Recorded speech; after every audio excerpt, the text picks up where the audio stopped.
오늘 제가 읽었던 빌립보서 3장 12절부터 14절, 20절 이 말씀을 가지고 저는 참된 인생의 의미와 목적이라는 제목으로 함께 여러분들과 말씀을 나누도록 하겠습니다.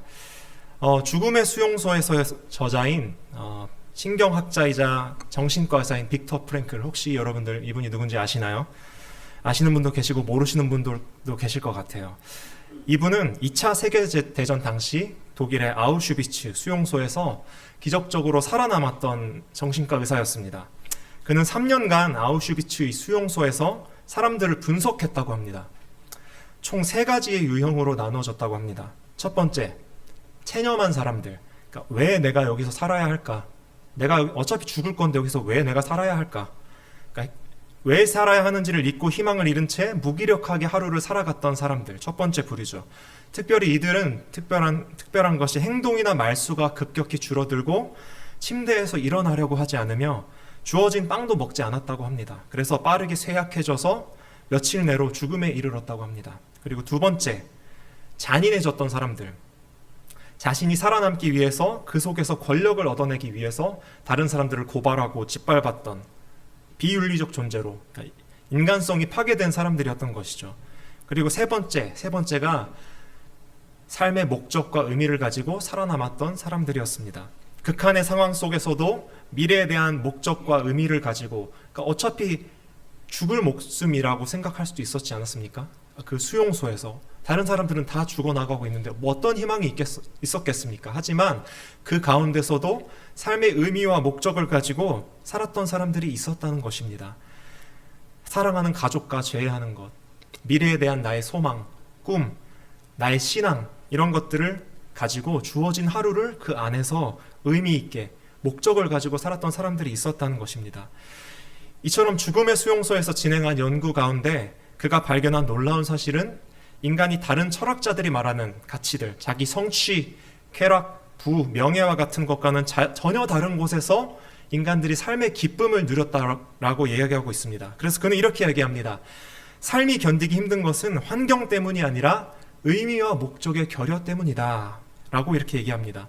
그래서 빅터 프랭클은 인간은 이 세상의 그 어떤 것보다 인생의 목적과 의미를, purpose and meaning을 가지고 살아갈 때, 그 기쁨을 누리며 살아갈 때 우리가 긍정적으로 삶을 살아갈 수 있다라고 말하고 있습니다. 그 긍정적인 삶에 대한 의지와 힘이 결국 생존 이후에, 생존자들이 있지 않았습니까? 그 생존 이후에 그 삶이 회복되는 과정에도 큰 영향을 미쳤다라고 그는 이야기하고 있습니다. 오늘 본문을 보면 이러한 한계의 상황 속에서도 참된 인생의 목적과 의미를 발견하고 온전한 기쁨을 누렸던 사람이 등장하는데 누구일까요? 사도 바울입니다. 사도행전 후반부를 보면 사도 바울은 이제 복음을 전했다는 이유로 공의회, 그러니까 경찰서죠, 지금에 말하면 공의회에 끌려가서 재판을 받게 되고 결국 로마의 시민권자였기 때문에 항소를 하게 되고 로마로 끌려가게 됩니다. 이송되게 됩니다. 그리고 로마 감옥에서, 그러니까 우리가 생각하는 그런 철창이 있는 감옥은 아니었지만 가택연금의 상태에서 집에서 격리당하는 가택연금의 상태로 옥에 갇힌 신세가 되었습니다. 열심히 복음을 전했던 사도 바울의 상황에 갑작스러운 브레이크가 걸린 것이죠. 더 이상 앞으로 나아갈 수 없는, 참 앞뒤가 꽉 막힌 상황 아닙니까? 감옥에 갇혔다는 것은 더 이상 모든 것이 끝난 것이죠. 그래서 사도 바울이 이렇게 갇힌 상황 속에서 쓴 서신들이 4개가 있는데 이것을 옥중서신이라고 합니다. 빌립보서, 오늘 우리가 읽었던 빌립보서, 에베소서, 골로새서, 그리고 빌레몬서, 옥중서신이라고도 합니다. 하지만 놀라운 것은 사도 바울은 자신이 처한 상황은 비록 감옥에 갇힌 상황이었지만 그 상황과는 상관없이 기쁨으로 빌립보 교인들에게 편지를 쓰고 있습니다. 그래서 이 빌립보서, 오늘 우리가 읽었던 빌립보서의 가장 큰 특징 중 하나가 기쁨의 서신, The Letter of Joy, 그러니까 기쁨의 서신이라는 것입니다. 그 이유는 빌립보서는 굉장히 짧은 4장 남짓한 서신인데 이 안에서 기쁨과 즐거움이란 단어들이 총 16번이나 등장하기 때문입니다. 너희는 주 안에서 기뻐하라. 내가 항상 기쁨으로 너를 위해 간구함은, 기쁨이 이렇게 많이 등장한다는 것이죠. 그러니까 사도 바울이 감옥에 갇혀 있었던 이 상황, 더 이상 복음의 진전이 일어날 수 없을 것 같았던 그 한계의 상황 속에서도 기쁨을 외칠 수 있었던 이유는 그 상황 가운데서도 자신이 붙잡아야 할 것이 무엇인지, 내 인생의 참된 목적과 의미가 무엇인지, purpose and meaning이 무엇인지 분명히 알았기 때문입니다. 그래서 저는 오늘 본문을 통해서 우리가 한계의 상황 가운데서도 참된 기쁨을, 인생의 기쁨을 누릴 수 있게 해주는 우리 인생의 궁극적인 목적과 purpose and meaning에 대해서 함께 여러분들과 말씀을 나누고자 합니다. 첫 번째, 우리 인생의 참된 목적과 의미는 새로운 가치 체계를 발견하는 것입니다. 가장 귀하신 예수님을 내 인생의 주인으로 모시고 인정하며 살아가는 삶입니다. 오늘 본문 12절 13절에서 사도 바울은 이렇게 얘기합니다. 우리 함께 같이 읽어볼까요? 시작. 내가 이미 얻었다 함도 아니요 온전히 이루었다 함도 아니라 그것을 잡으려고 달려가노라. 형제들아, 나는 아직 내가 잡은 줄로 여기지 아니하고 오직 한 일, 즉 뒤에 있는 것은 잊어버리고 앞에 있는 것을 잡으려고. 뭐라고 말하고 있나요? 이전에 자신이 얻고자 했던 것들, 가치 있다고 생각했던 것들을 뒤로 하고 세상 것들은 내려놓고 이제는 오직 한 표대, 한 목표, 한 골, 그러니까 오직 예수 그리스도의 나를 부르신 하늘의 거룩한 부르심을 향해서 난 달려가고 있다라고 이야기하고 있습니다. 여기서 잡힌 바 된이라는 단어를 보면은 영어로 보면 possess, 그러니까 take hold라는 단어가 쓰여졌는데, 이는 이제 바울은 오직 내 인생이 나의 것이 아니라 주님의 것입니다. 내 인생은 주님께만 붙잡힌 인생이 되길 소망합니다 라는 것을, 간절한 그 마음을 담고 있는 것을 나타내는 것이죠. 그 바울은 자신이 예수님을 만나기 이전에 가졌던 화려한 세상의 이력들을 내가 가치 있다고 여겼었다라고 고백하고 있습니다. 뭐라고 말하고 있습니까? 한번 말씀 한번 띄워주시겠습니까? 5절에서 6절 빌립보서 한번 같이 읽어볼까요? 육체를 누구든지 다른 이가 육체를 신뢰할 것이 있는 줄로 생각하면 나는 더욱 그러하리니 난 지 8일 만에 할례를 받고 이스라엘 족속이요 베냐민 지파요 히브리인 중에 히브리인이요 율법으로는 바리새인이요 열심으로는 교회를 박해하고 율법의 의로는 흠이 없는 자라. 뭐라고 말하고 있나요? 난지 8일 만에 할례를 받았다. 구별된 유대인이었다는 거죠. 성별된 유대인이었습니다. 베냐민 지파. 난 이렇게 전통이 깊은 구약 성경에 사울 왕이 나왔던 지파가 베냐민 지파거든요. 그러니까 유서 있는 집안의 사람이었고 히브리인 중에 히브리인이었다. 이 이브리, 그러니까 히브리라는 단어가 이브리라는 이 단어에서 파생된 단어인데, 이것이 뜻이 뭐냐면 쓸모 있는 사람이라는 뜻입니다.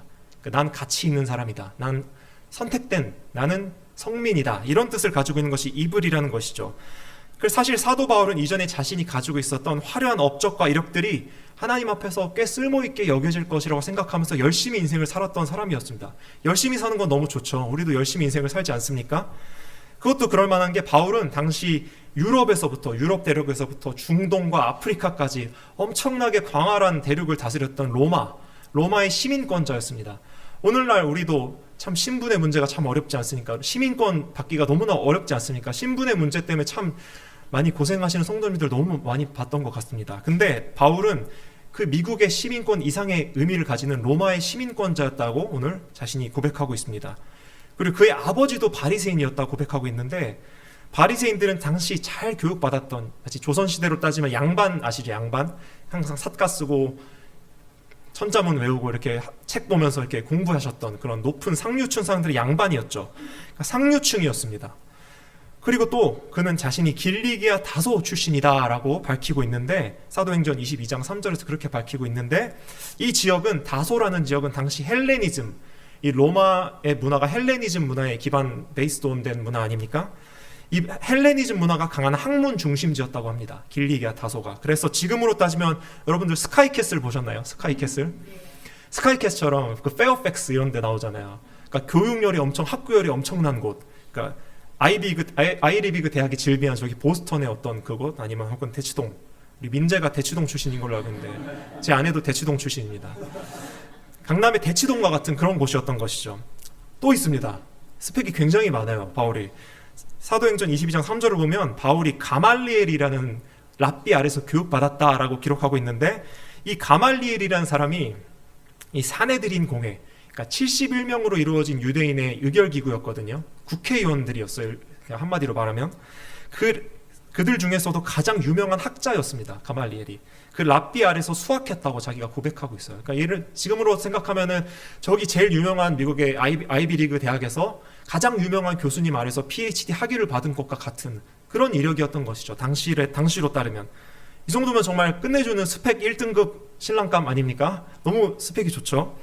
그래서 바울은 이제 바리새인이 되려고, 그러니까 율법학자가 돼서 열심히 교회를 핍박하면서 성공해서 나 이제 사내들인 공회 저기 71명 안에 들어가서 성공하리라 라는 그 열망을 가지고 열심히 인생을 살아가고 있었습니다.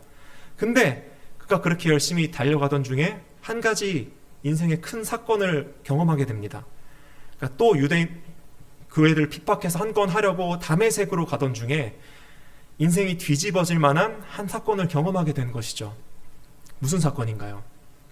예수 그리스도를 만나는 사건을 경험하게 됩니다.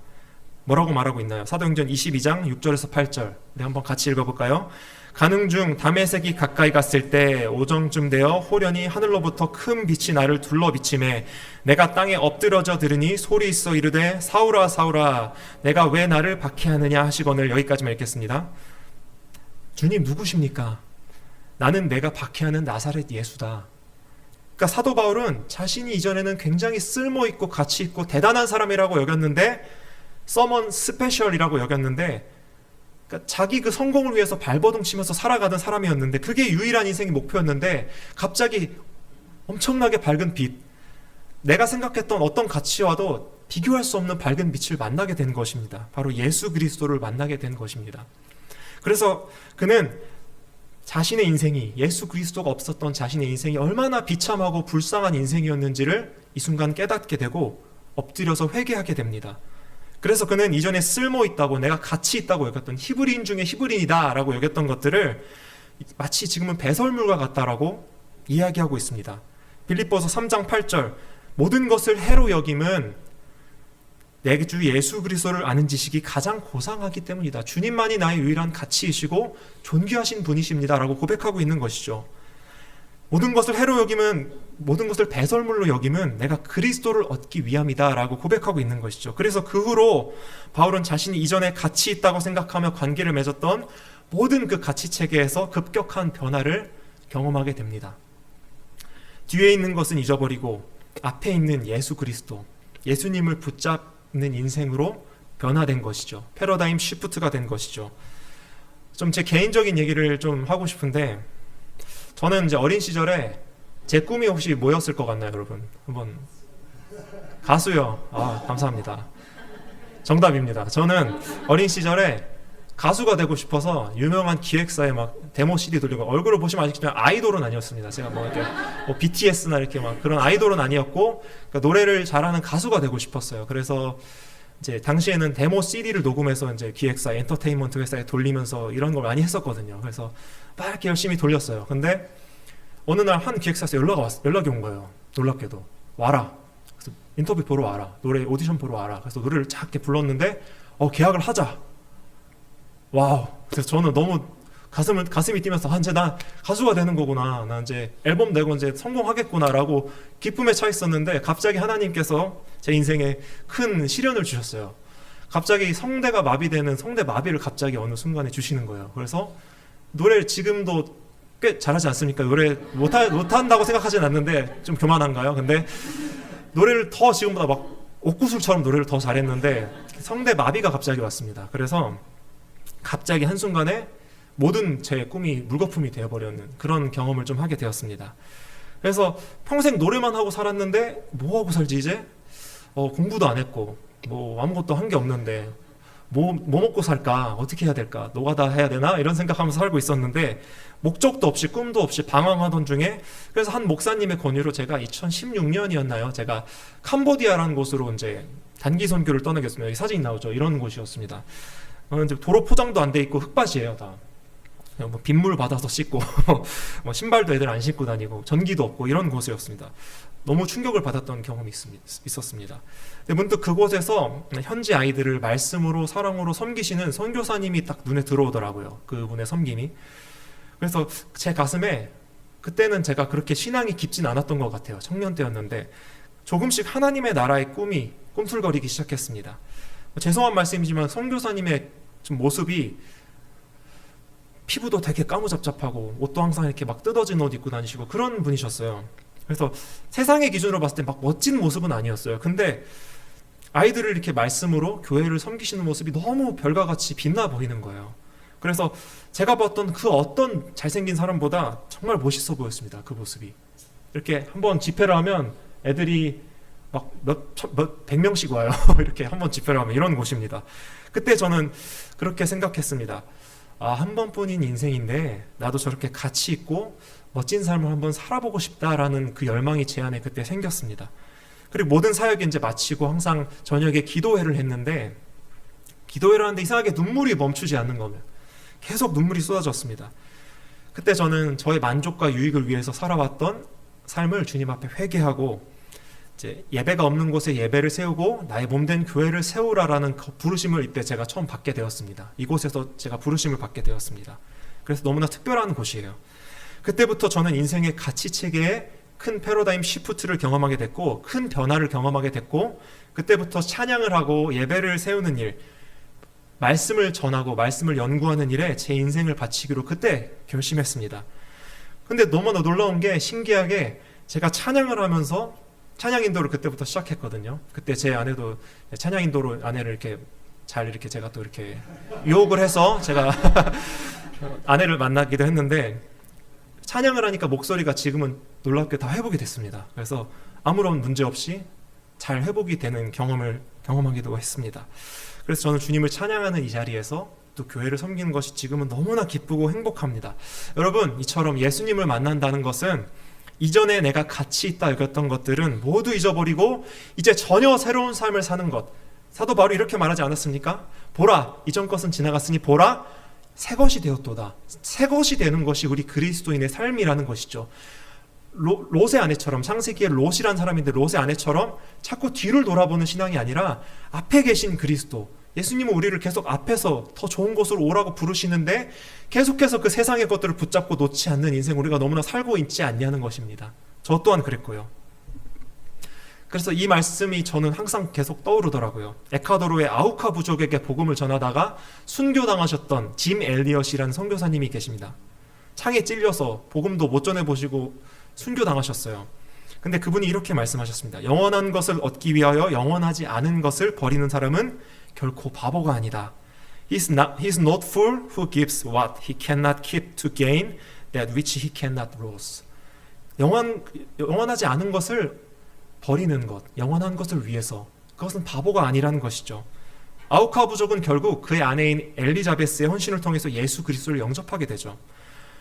여러분, 이 세상에서 가장 값지고 귀한 것이 어떤 것인지 아는 삶, 예수 그리스도를 아는 삶이 우리 인생에서 가장 가치 있고 목적이 있고 의미 있는 삶인 줄 믿습니다. 그런 삶이 되시는 모든 성도님들이 되시길 주님의 이름으로 축복합니다.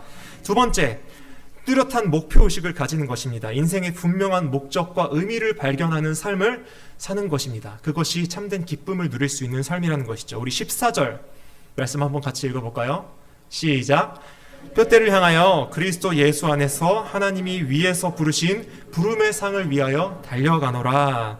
사도 바울은 여기서 사냥감을 향해 달려가는 맹수와 같이, 목표를 향해서 다름박질하는 마라톤 선수와 같이 달려가다라는 단어를, 그런 단어를 사용하고 있습니다. 디오코라는 단어인데, 영어 단어로 보면 press on이라고 고백하고 있는데, 이것은 어떤 어려움이나 방해나 있어도 계속해서 목표를 향해서 끊임없이 나아가는 상태, 끈기와 의지를 가지고 계속해서 목표를 향해서 나아가는 상태라고 이야기하고 있는 것입니다.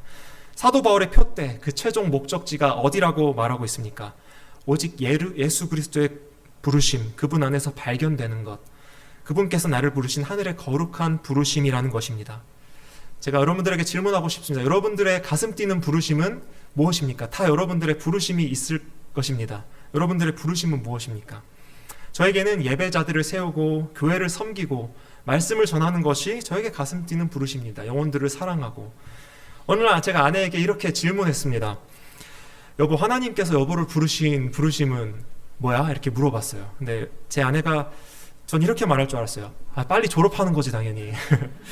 멋진 대학 교수가 되는 거지 뭘 그런 걸 물어봐, 이럴 줄 알았어요. 근데 정말 의외의 대답이 나왔습니다. 내 부르심은 내가 하는 이 인간 발달학, Human Development and Family Studies를 공부하고 있는데 그 공부를 통해서 가난하고 소외된 자들의 눈물을 닦아주는 게 내 부르심이야 라고 이렇게 고백하더라고요. 너무 저는 감동을 받았습니다. 우리는 하나님 앞에서 계속해서 질문해야 합니다. Why? 내 인생을 향한 하나님의 거룩한 부르심이 무엇입니까? 하나님, 내 인생의 목적, 목표, 의미가 도대체 무엇입니까, 주님? 우리는 계속해서 하나님 앞에 물어야 한다는 것이죠. 여러분들 개인을 향한 하나님의 그 가슴 뛰는 부르심, 그 목표는 무엇입니까?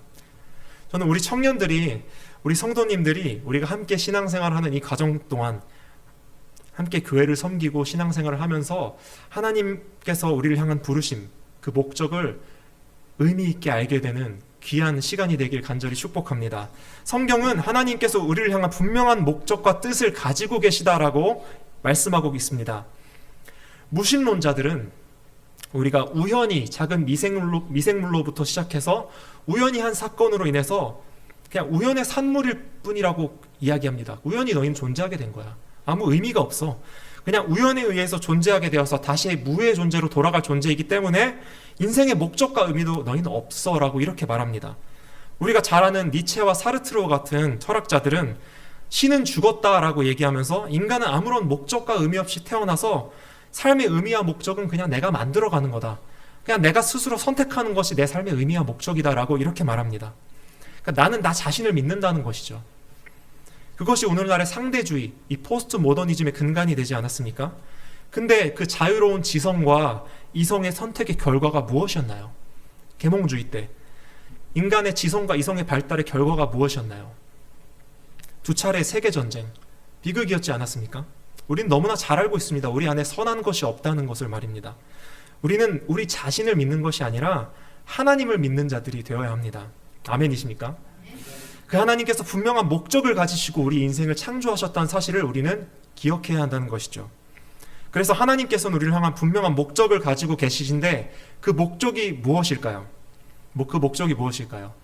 이사야 43장 21절 한번 같이 읽어볼까요? 시작! 이 백성은 내가 나를 위하여 지었나니 나를 찬송하게 하려 함이니라.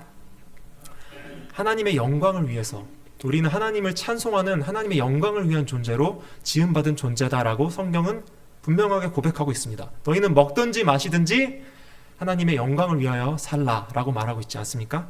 우리의 첫 번째 인생의 대목적은 purpose, 우리의 인생의 첫 번째 목적은 하나님의 영광을 위해서 살아가는 삶입니다.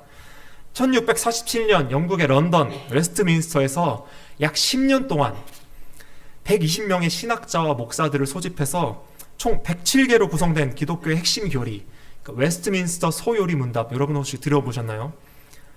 집필했습니다. 그것의 가장 첫 시작, 무엇이든 첫 서론이 가장 중요하지 않습니까? 그 서론에서 뭐라고 말하고 있는지 아십니까? 다음 슬라이드 한번 넘겨주시겠어요? 사람의 주된 목적이 무엇인가? What is the chief end of man? 가장 주된 목적이 무엇인가? 뭐라고 말하고 있나요? 하나님을 영화롭게 하는 것과 그분을 영원토록 즐거워하는 것이다. Man's chief is to glorify God and to enjoy Him. To glorify God. 그러니까 하나님의 영광을 위해서 사는 것이 인생의 가장 첫 번째 목표다라고 성경은 이야기하고 있다는 것입니다. 그런즉 너희가 먹든지 마시든지 무엇을 하든지 다 하나님의 영광을 위하여 살라. 하나님의 영광을 위해서 산다는 것이죠.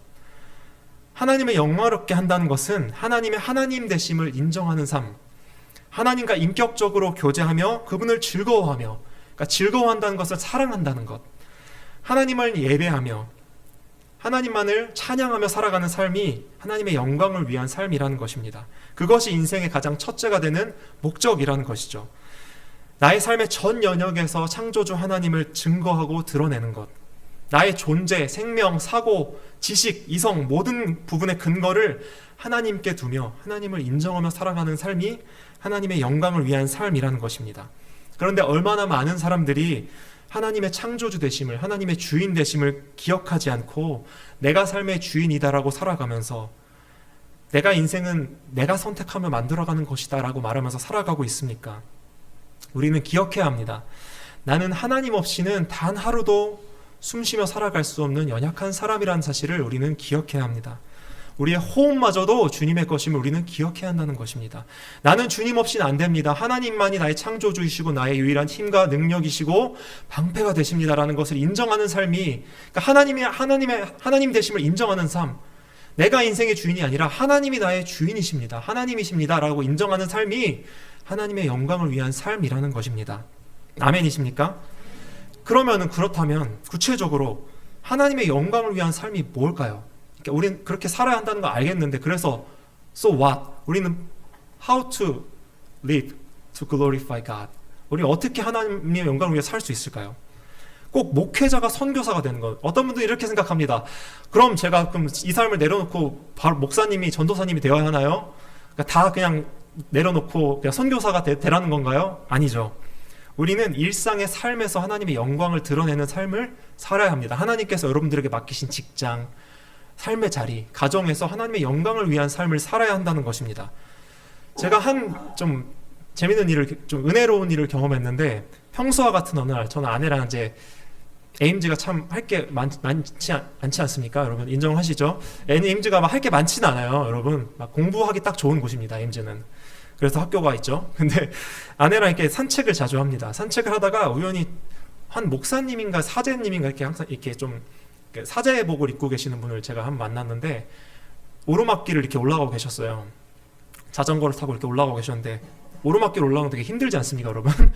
인상을 써야 되는데 너무 밝게 표정이 막 이게 제가 막 따라할 수가 없어요. 너무 막 그 천사 같은 표정으로 저희를 보면서 Hi, how are you doing? 이렇게 인사를 하시는 거예요. 그래서 그 표정을 보고 제가 어떻게 저런 표정을 사람이 지을 수가 있지? 하나님인가? 하나님은 아니겠죠. 천상가? 이런 생각을 했던 것 같아요. 너무 밝아서. 그래서 아내도 저 목사님 표정 너무 진짜 은혜롭지 않아? 이렇게 고백했던 적이 있어요. 그러니까 지금도 그 선한 표정이 잊혀지지가 않습니다. 그래서 저는 그때 이렇게 결단했습니다. 나도 저 목사님처럼 이 에임즈, 디모인, 앵커니 지역, 내가 가는 이 지역 속에서 가장 표정이 하나님을 닮은 사람이 되어야겠다 라는 다짐을 하게 되었습니다. 그래서 참 그런 사소한 결단, 하나님의 영광을 드러내는 삶, 참 큰 목적이 될 수도 있지만 내가 삶 속에서 짓는 표정 하나, 사람들에게 대하는 태도 하나, 참 인상 쓰고 살 때가 너무 많지 않습니까? 우리 여러분들, 옆에 분들 보면서 이렇게 밝게 웃으면서 천사와 같은 표정으로 할렐루야 이렇게 고백해 볼까요? 네. 굉장히 어색하네요. 네, 너무 어색합니다. 이렇게 어색한 분위기는 처음입니다. 우리가 평소에 길을 가며 짓는 사소한 미소, 표정 하나도 하나님의 영광을 위한 삶이 될 수 있다는 것이죠. 가정에서 밥을 하고 설거지를 하는 것 저도 많이 합니다.